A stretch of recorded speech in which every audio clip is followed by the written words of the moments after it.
अग्निपथ योजना को लेकर सेना ने बेहद आज सख्त दिखाई दे रही थी। साफ उन्होंने कहा कि ये बहुत सोच समझकर देशहित में लिया गया एक फैसला है, लेकिन कुछ लोग साजिशन युवाओं को गुमराह करने की कोशिश कर रहे हैं। अग्निपथ के विरोध के पीछे साजिश।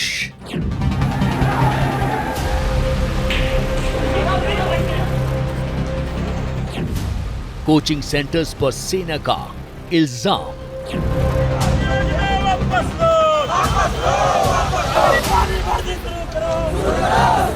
काफी बच्चे जो इसके अंदर पार्ट ले रहे थे वो ले लिए, उनको डाल दिया गया जेल में कई जगह के।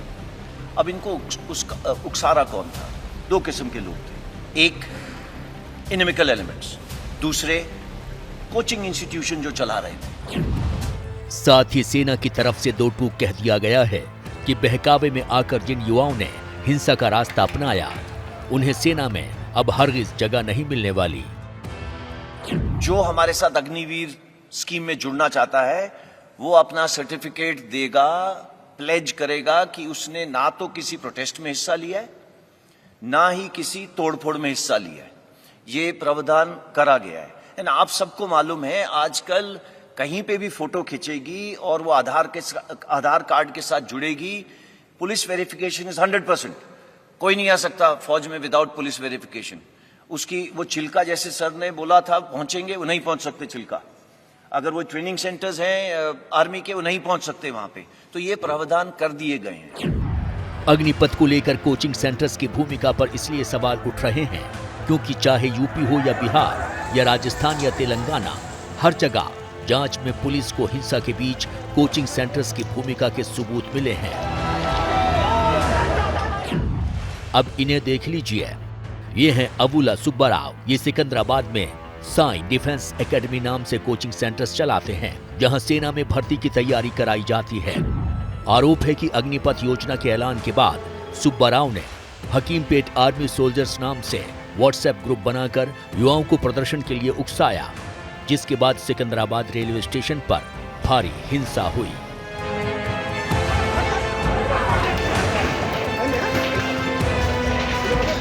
पुलिस सूत्रों की माने तो सुब्बाराव ने न सिर्फ छात्रों को उकसाया बल्कि उनको सिकंदराबाद स्टेशन पर इकट्ठा होने के लिए भी प्रेरित किया।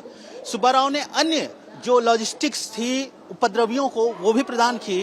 अब पुलिस इन्वेस्टिगेशन में सुब्बाराव का हाथ साफ जाहिर हो चुका है।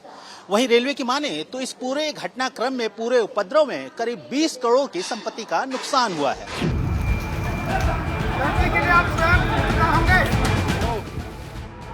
सिकंदराबाद की तरह ही अग्निपथ स्कीम के विरोध में पटना के मसौढ़ी में भी शनिवार को भारी हिंसा हुई। स्टेशन फूंक दिया गया, तोड़ फोड़ हुई, पुलिस को निशाना बनाया गया। अब पटना पुलिस के हाथ कई ऐसे व्हाट्सएप चैट लगे हैं जो कोचिंग सेंटर्स की साजिश का पर्दाफाश कर रहे हैं।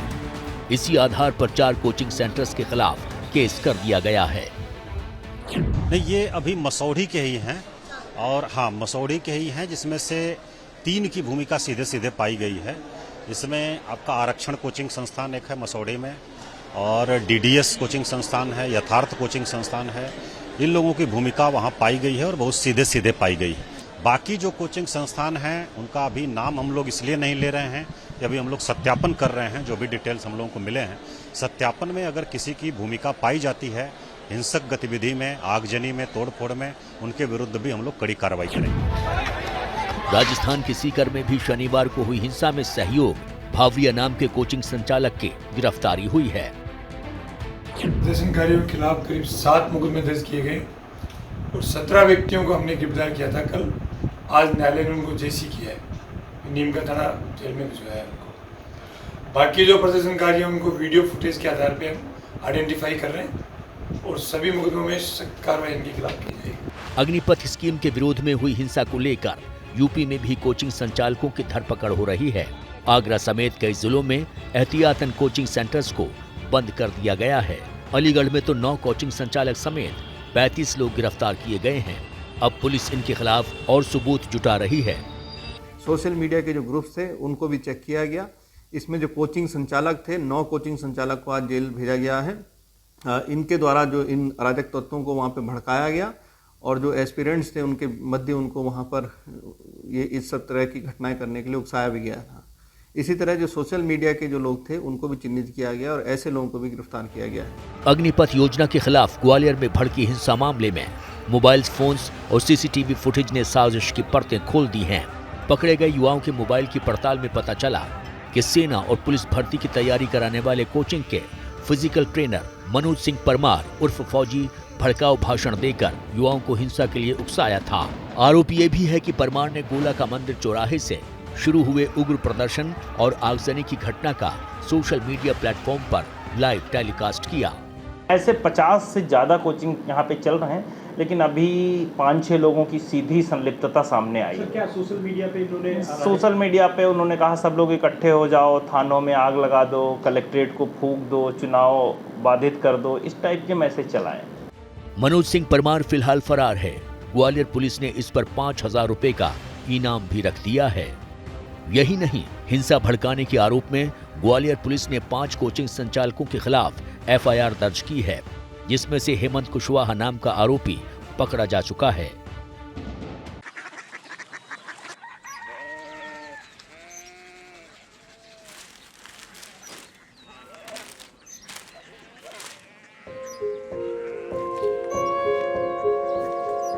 बाबा बाबा कोरिया सिटी जानिए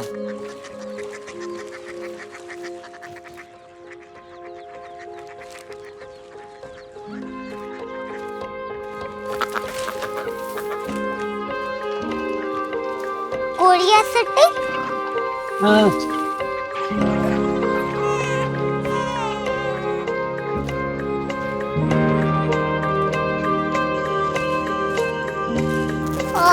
कोरिया सिटी कहाँ पे है?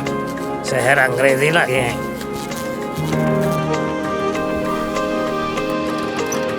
Korea city.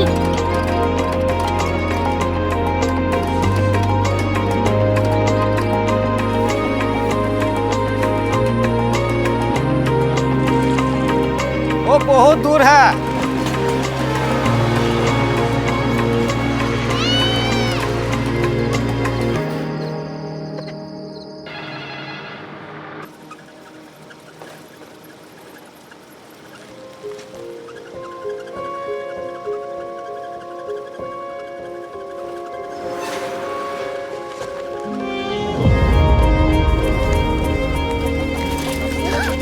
Korea city.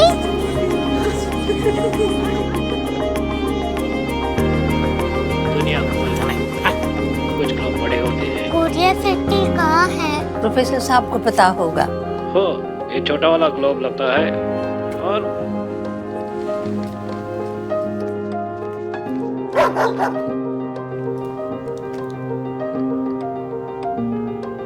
पता नहीं, मेरी बेटी से जाके मिल लो, शायद उसे मालूम हो।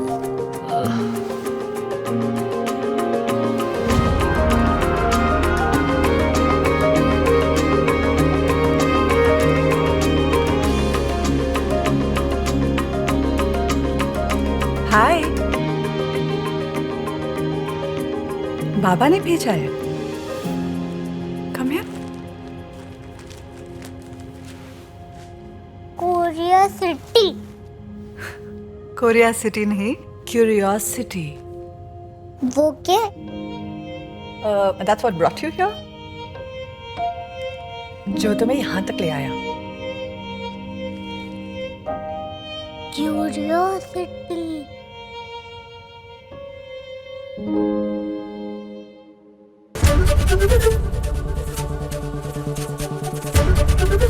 एबीपी न्यूज आपको रखे आगे।